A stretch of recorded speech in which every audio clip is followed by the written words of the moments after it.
tradition embraced by Cincinnatians for decades. An estimated 700,000 people will be on both sides of the river. With that number of people gathered in one place at one time, police have to think about the latest threats, using vehicles as weapons. Cities all over the country are ramping up security to protect heavy pedestrian traffic, I should say. And Local 12's Deborah Dixon tells us how now it's part of Riverfest security.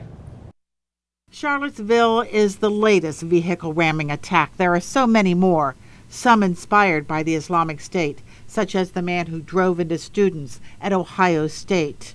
Terrorism was not the motive behind the man who drove into New York's Times Square, killing 1 and injuring 22.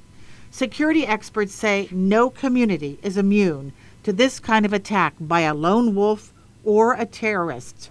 Police planning Riverfest security are well aware of this. In Newport, military Humvees armed with National Guardsmen will be on either end of the Riverfest crowd.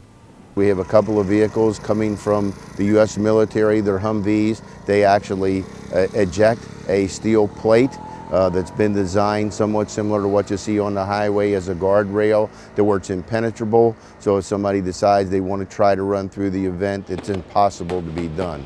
You're not going to be able to get into the crowd with any kind of a vehicle. The Newport plan includes officers from 12 departments and the National Guard. They will be at every intersection, in the crowd and above it, some with infrared equipment that can see people running at night or hiding. People radiate enough heat to cast a thermal image detected by infrared sensors. If you think you're going to come here and do anything other but act like you have some common sense, that isn't going to work for you, because we have plenty of staffing. There's 200 people here, 100 National Guard plus, over 100 police officers plus, so there's 200 people in a 1.5 square mile place. It's getting national recognition, so it's a place to go to relax and enjoy the show that you can only get once a year down the street. Smale Park has made the Riverfest viewing area in Cincinnati much larger. Again, lots of cops will be both undercover and on patrol from the river up through town. Police cruisers will be used to protect pedestrians. We'll have cars strategically placed to make it as safe as we can. But no matter how many cops are in place, they can only see so much.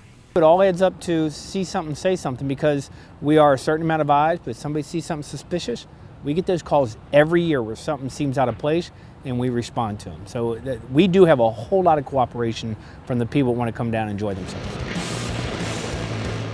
Riverfest is not just about fireworks, it's about family and community. Police on both sides of the river are determined to keep this end of summer tradition safe. Deborah Dixon, Local 12 News. No alcohol is allowed on either side of the river, and there are a lot of things that you can't take into the area. You can find that list on local12.com, including street closures. Our Local 12 poll tonight is asking, how early do you camp out to see the show in person? Go to local12.com/connect to vote.